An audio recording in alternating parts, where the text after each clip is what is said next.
Ten,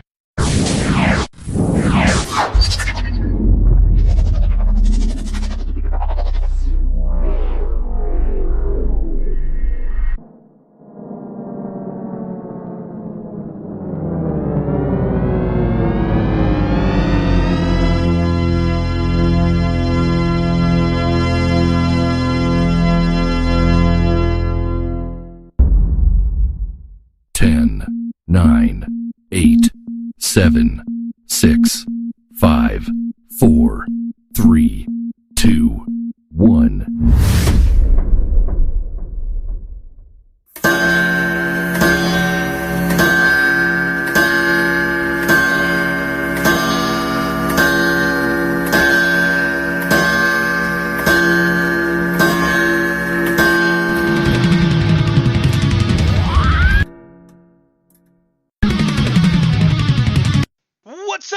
What's up, Radioland podcast landing all across the earth? It's the notorious, it's the rebellious, the man of the hour, Choose 20% Neville Rambo Bob Steele, coming to you guys live, loud, and proud on the station that rocks the nation, yeah! And on the line here right now we have him, the one, the only, RFL's new signee, right now, RFL Records, Kiko Shred, yeah! What's going on, Kiko? Hello, metalheads! It's a pleasure to talk to you. Everything's okay. I'm very excited to be part of your show and to talk about my music, my new album, heavy metal, and all this stuff, guitar, shred. Well, coming from Brazil here right now, you know, thrash music is definitely alive and well in Brazil here right now. Now, where did you get your influence from and picking up that guitar and shredding it like you do here today, man? Bob, my influence are all those great guitar players from 70s, 80s, and early 90s, like Rich Blackmore, Tony Iommi, and then Yngwie Malmsteen, Stevie Vai, Satriani, George Lynch, Van Halen, of course, Rap Beach.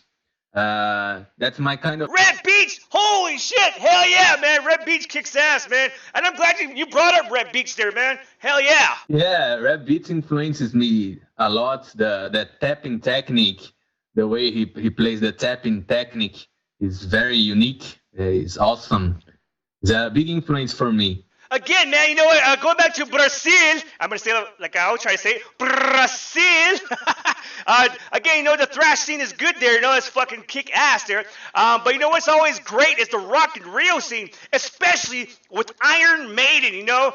Those guys are phenomenal every time they play over there in Brazil. Yeah. I mean, that is and that's just some of the best stuff that they have there, you know, and especially Iron Maiden. If you guys don't know who Iron Maiden is, please put your head in the door and slam it down because you deserve it, you know? And what about Steve Harris playing that bass guitar, huh? Did I call it guitar?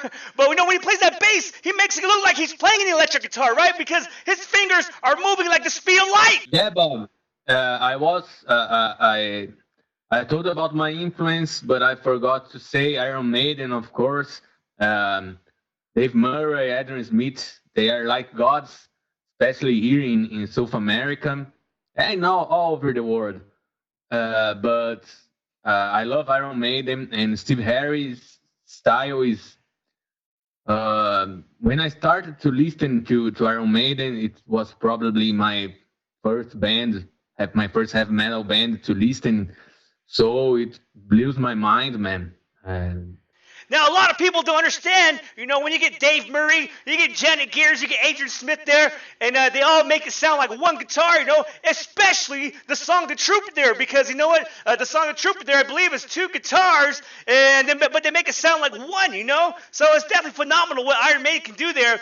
Now, it goes back to you, you know, with your influences there, man. It's a badass scene, brother. Yeah, it's like the harmonic guitar, the harmonizer and stuff, when they play the same line, the same guitar line, but with the double guitars, isn't it? I know what you mean.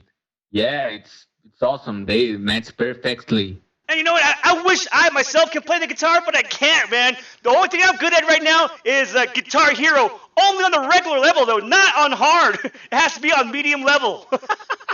Guitar Hero. I can't play Guitar Hero, man. I tried once, but I Now, let me ask you this here.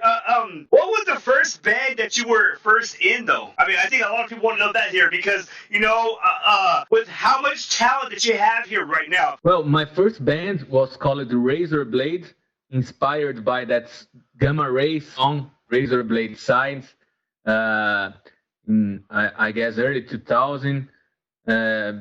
We only had one demo record with 2 songs. We did a few shows and was it. Well, I've got to ask this here right now. How many times during the show, while you're shredding and playing your song there here on your guitar, you get all these bras and panties thrown at you, man? Because it's got to be a lot. but back in those days there, when you were growing up there, though, man, was thrash what you grew up into? Yeah, like when thrash, I was young, When I was young, Sepultura was, I guess, the biggest band from Brazil. Oh, and man, you can't go wrong with them, right? Fucking Max, yeah, man. So now Max is always on the Navajo reservation these days here, right now. I'll tell you that there. But we'll talk a little about that later. But go on, Sepultura. Yeah, I used to listen to Sepultura and Metallica too, but I used to listen more to the new wave of British heavy metal stuff like Iron Maiden, Judas Priest, and I know that some more traditional heavy metal, But here in Brazil, the thrash metal scene is very strong with so many thrash metal bands. I mean, the thrash metal scene in Brazil is huge here right now, I mean, I always try to play a lot of bands from Brazil there, just so people can hear them there, There's so many all the time there, so yeah. But go ahead, man, keep going. I hate to interrupt you again, man. No problem, bro. No problem, Bob. I started to play in the early 90s, so I listened to Painkiller, Judas Priest Painkiller album, and then it used my mind, and I thought, man, I need to learn to do that solos. I need to learn to play that kind of style of music. And then I started to practice and listening to heavy metal songs and all those bands like Sepultura, Metallica, Pantera with the Cowboys from Hell album. Amazing solos. Yes. Dimebag Darrell is a big influence for me too. I forgot to say, but Dimebag Darrell's so great. Rest in peace for him, right? Rest in peace because now you know what, for Pantera there, Pantera held down the heavy metal scene in the 90s, especially when alternative scene was coming on there from Seattle there. No disrespect to the Nirvanas out there, the Pearl Jams out there and stuff like that there, but Pantera, they did.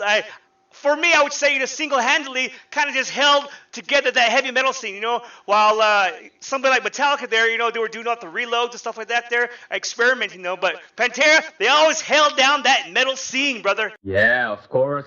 One of the bands that I most listened in my life, Pantera, and that's kind of style of Dimebag Darrell playing guitar, it's amazing, man, almost so amazing like Ed Van Halen, I could say.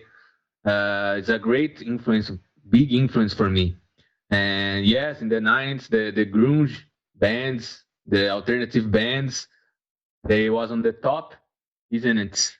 And it was not so cool to do guitar solos, to record guitar solos. It was more rhythm guitars, and then with the new metal, Korn, Limp Bizkit. Korn, yes, exactly. Korn, yes. Yeah, they didn't guitar solos. It was not more a cool thing to do, just low tunes and that stuff. But here in Brazil, we started to listen bands like European bands like Stratovarius and all the power metal stuff, Gamma Ray, Halloween. They are very big here in Brazil. So there was Halloween. You said Halloween. Wow. Yeah. Keeper of the Seven Keys. Was it Keeper of the Seven Keys? Is it? That's the song, right? Exactly. Again, we will say what we always say here at Still Savage Radio. Put your head in the door and slam it 10,000 times because you deserve it. But Halloween, definitely part of that power metal movement. Now I'm glad you brought that up there because you know what? The power metal scene sometimes here in the United States here doesn't get the respect it needs, because on a lot of those power metal bands, the musicianship they have on there is fucking killer, I mean, they're awesome musicians. Yeah, here in South America, they are very popular. Halloween, Stratovarius, Gamma Ray, and all those bands from the latest 90s, like Stratovarius, Avantasia, Hammerfall, and Angra from Brazil. They are very popular here. So there was a part of the people, the rockers, that used to listen power metal, and then another part used to listen to the alternative scene, the grunge stuff, the Nirvana, and Pearl Jam. Now I gotta ask you this, you're straight up here. Were you a fan of the grunge scene? Because you know what, I mean, here at Still Savage Radio, we're pretty uncensored here right now, but I gotta know that there. I like Alice in Chains. Alice in Chains, I think they are yes! cool. I like that. Yes! But I'm not a huge fan from Nirvana and Pearl Jam because as my name says, I like the shred guitar and that style of music when the guitar is the focus, you know what I mean? Yes. When with more guitar works, and grunge wasn't that. Grunge was more like I can't explain, like a new punk rock, maybe alternative music, but there was not great guitar players in grunge. You know what I mean? And today, though, too, as well, right now, a lot of the bands here have a lot of that 80s background that we enjoy here right now, A lot of them had that sound there, which I think is coming back here right now. A lot of the bands that we interview, they're staying true to that sound that they grew up on here. So, hell yeah, and I'm enjoying it here right now so much. Yeah, Bob, I used to play with some metal singers from the 80s here in South America. I played with Udo from Sept. I played with Ruby White. No way! Udo? Yeah. Oh, man! Dude! Man, if Udo was here right now, dude, I'd fucking give him a reach around here right now. He's a very nice guy, man. Very nice guy. Yeah. So we played with to big crowd in Peru, in Brazil, in Chile. Wow!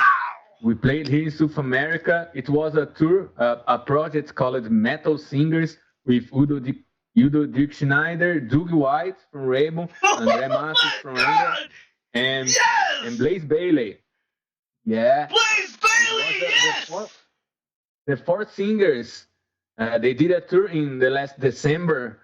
It was great, man. I had the honor to play guitar for them. And again, guys, if you guys don't know who Blaze Bailey is, please put your head in the door and slam it 10,000 times because you deserve it. Again, guys, Blaze Bailey was the singer that replaced Bruce Dickinson for Iron Maiden, and especially for those two albums there. Now, if you guys missed those two albums, have never even heard it there, go check it out. Go to Spotify, go to YouTube. Especially on YouTube, they have it there. Especially the song called Como Esta Amigos there. So, yeah, check that out, guys. We played amazing songs from those albums, like the Lord of the Flies. And Lord of Flies! And it was cool, awesome. Blaze is a nice guy. Teach a lot of things for us that he learned from Iron Maiden, like stage positions and how to act in stage. Like, it was a great experience, man. I learned. Now, working with big bands like Udo and like Blaze Bailey there, man, there's some that they have with a lot of other bands that are trying to strive for today, and that is stage presence there. How important is it to have stage presence on stage, especially with the front man like an Udo, like a Blaze Bailey?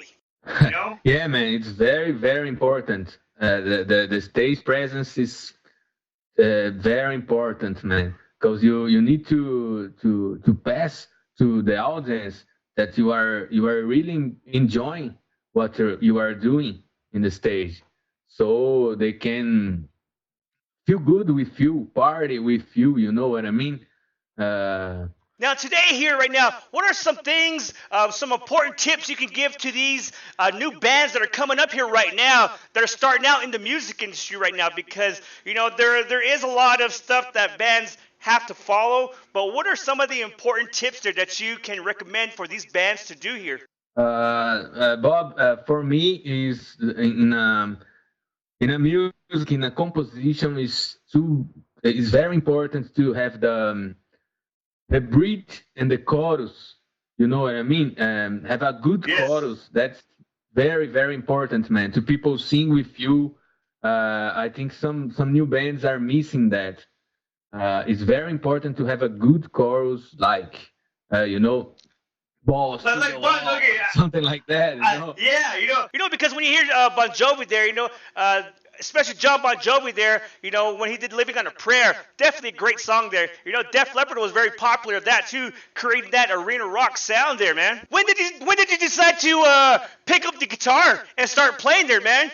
Let's go all the way back to the beginning there, when you first picked up that guitar, brother. In 1993, I guess they are releasing the remasters, the new version in CD of the Purple album Machine Head, and they are very popular. You can find the Machine Head in all the stores. Then I went to a music store and I listened to Highway Star and all the Machine Head album, and that is it. I decided to play guitar, man. And that was the moment when I decided to play guitar and to be a guitarist and follow this way. Now, a lot of people here right now that have seen your videos, and a lot of people who haven't seen it yet, I mean, your fingers are going so fast and so quick there, man. I mean, it's like lightning speed there, man, with all the passion that you had there in the music, man. Thank you, man. I used to study a lot, to practice a lot, hours and hours since I was very young, and I like to jam so much, to just put some backing track and start to play and jam. That's very, very nice. It's very cool for the guitar players to learn how to create the phrases, how to sound, because you can practice the scales and all the guitar stuff, but you need to know how to turn it in music. You know what I mean? You can do the scales up and down, but you need to turn the scales and all the theory into music. You know what I mean? And then it's very important to jam, to play with bands, to play with another musicians, to go to master classes and see another musicians play. It's very important.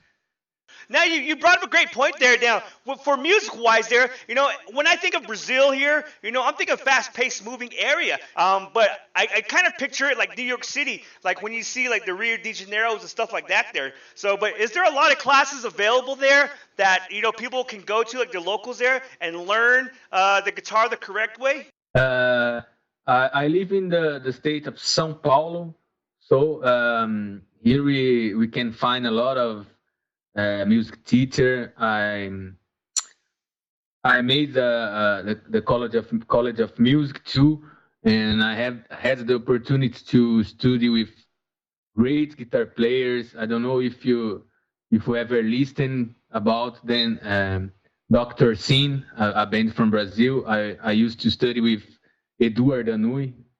He's a great guitar player here in Brazil. Yes, I've heard Edward. Yeah, I've heard Edward. Yeah.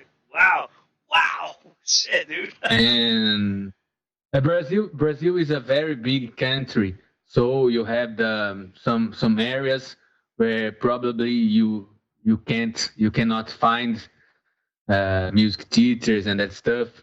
A lot of areas very poor, but thanks God, here in the state of São Paulo, we can find music teacher. We can find everything. It's a big state. São Paulo is a big city, So I had the opportunity to study, to practice, to have good instruments, musical instruments, and I had the opportunity. I'm very lucky. So I gotta ask you this here. Right now, you got a very strong background in, playing the guitar there and learning from a lot of great teachers there right now. Now, what's the biggest stage you want to be on right now? Where do you want to play? I mean, right at this moment here right now, where do you want to play at, brother? You gotta let us know, man. Where I want to play or where I played? Where I Yeah, where play? you want to play, man? Where do you want all the fireworks to go off? Where do you want to have your name, Kiko Shred, blasting everywhere here right now, man? One place, one time, one huge show here right now, man. Where do you want to play, bro? Yeah, I really want to play in Wacken. It would be a great experience. I really would like to play in Wacken Open Air Festival. I already had played in big stages to big crowd. My first show with Tim Ripper Owens. It was Tim the Ripper Owens, really? Oh my God, yeah, dude! Wow! Yes, I love it, dude. Wow. Yeah, Bob, I used to play with that. I worked playing like sideman from some metal singers here in South America, as I told you. And when I made my first show with Tim Ripper Owens, when I played the first show, it was a big show for like 8,000 people, and the crowd was insane. And it was a great experience too. But now in September, this year in September, I will go to Europe, to do a tour with Letter Leone. My next gig will be with her in Europe for the first time. Then slowly I'm reaching my goals and start to play in other countries, in, you know what I mean, to different crowds. And Yes. That's awesome, man. Very good. Now, Leather Leone, that's the name of heavy metal there. If you guys don't know who Leather Leone is, please put your head in the door and do what you have to do and slam it about 10,000 times there, because Leather Leone definitely a legend right now in the heavy metal game here right now. Yeah, man. I played with her in a few weeks ago. We did a tour. I think last month we did a tour in South America, Brazil, Chile, Argentina, and Ecuador. It was awesome, man. Larry Leon is singing awesome. She have an amazing voice, an amazing vibrato, you know. Yes. A great heavy metal singer, man. I'm very excited to work with her. Man, you know what? All these stories that you got, man, you just keep dropping the bomb on me, man. Hell yeah, man. But this is the great thing here, you know what? I'm living out a dream here right now, just being able to talk to a lot of rock stars. And, man, you know what? You're telling me a bunch of stuff here right now, a bunch of your stories, man. I love it, brother. Hell yeah. Now let's talk about that hair. What kind of shampoo do you use for that hair, brother? Oh, man, it's not so beautiful. It's just Photoshop. I don't remember, man. I think I need a shampoo endorsement, maybe. For sure, man. Definitely got to get some of that hair product sponsorship money there, man. Hell yeah. So that way you can come over here to America and jam and rock out with us, brother. Because you know what? A lot of times when I ask this question here, a lot of the rocker guys know, they'll say, man, I just go to the 99-cent store. I'll spend $1 on shampoo because, you know what? I got to get up next morning. We got to get back on the road and rock out again, man. Hell yeah. Yeah, right. So we got some questions here from the audience here right now. Coming out here, man. So what are your thoughts on heavy metal today? Is one of our audience questions here right now. I think it's very cool. I see that guitar solos became cool again. It wasn't at the latest 90s and early 2000s. But now even the new bands have good guitar players like the Avenged Sevenfold. You know, they have a really good Man, guitar Avenged player. Sevenfold, those guys rock, man. Right. Yeah, can you hear me? Yeah, I like it. Then I like it a lot. The Avenged Sevenfold music. They have a great guitar player, and I think they are the band that came close to the old school metal. They're They like are Iron Maiden, you know. they They're are a like new Iron band. Maiden. If you think about it, they're like the Iron Maiden of today, right? Because Iron Maiden Yeah, back in the '80s, they were hard to kind of touch musical wise. And then you got Dream yeah, Theater, exactly. and now you have Avenged Sevenfold. You know, we got another question here coming up here right now. It says, "What other music do you listen to besides heavy metal?" Well, I used to listen to classical and baroque music, you know, to play that neoclassical stuff like Ingve Malmsteen and Rich Blackmore. I study classical guitar, acoustic guitar, so I like to listen to composers like Bach, Handel, Paganini, Mozart, and I also love blues guitar players like Steve Ray Vaughan, Buddy Guy, Yes. B.B. King. Stevie Ray Vaughan, that's a whole new, different type of guitar god there. I swear, man, for the blues there, man, especially B.B. King too, as you were talking about there. So, but yeah, man, Stevie Ray Vaughan. Actually, how hard is it to play his music, man? Because it seems very difficult. Yeah, man, you are right. Almost impossible. Steve Ray Vaughan was a genius. I love Steve Ray Vaughan. Um, it's very difficult, man. Very difficult because have a lot of personality. You know, the bands and the leaks, man. It's awesome. I had a Steve Ray Vaughan tribute to play in small pubs here in Brazil. Yeah, yeah. One of the first guitar players that I heard that I listened was Steve Ray Vaughan. Then I to learn the band's technique and the blues phrase. Steve Ray Vaughan was like Jimi Hendrix, but um, more anger. Did you ever pull a Paul Stanley like Kiss and pass out on stage? Oh man, I wish I could. I wish I could, but no, I never did it. Social media today here. How important is social media for today's bands here right now, man? Man, very very important, man. I made a lot of connections by social medias, Facebook, Instagram. It's very important to connect people around the world. We have another one that says, are you married? Yeah, I am. I'm sorry, ladies, he is taken. Let's see what else we got here coming up. You know, right here, right now, also as well, your big news is signing with RFL Records there, man. How cool is that, man? Oh man, it was great. It was great. I was searching for an international release for my new album, the Royal Arts album, and then I started to talk to John. Like we spent like 1 year talking. I sent him the first demo versions, and we keep talking. And I signed with a Brazilian label. Then I released here my CD. So I told John, hey, I released my CD here in Brazil. I would like to release by RFL Records, and he says, oh, all right. I see your videos.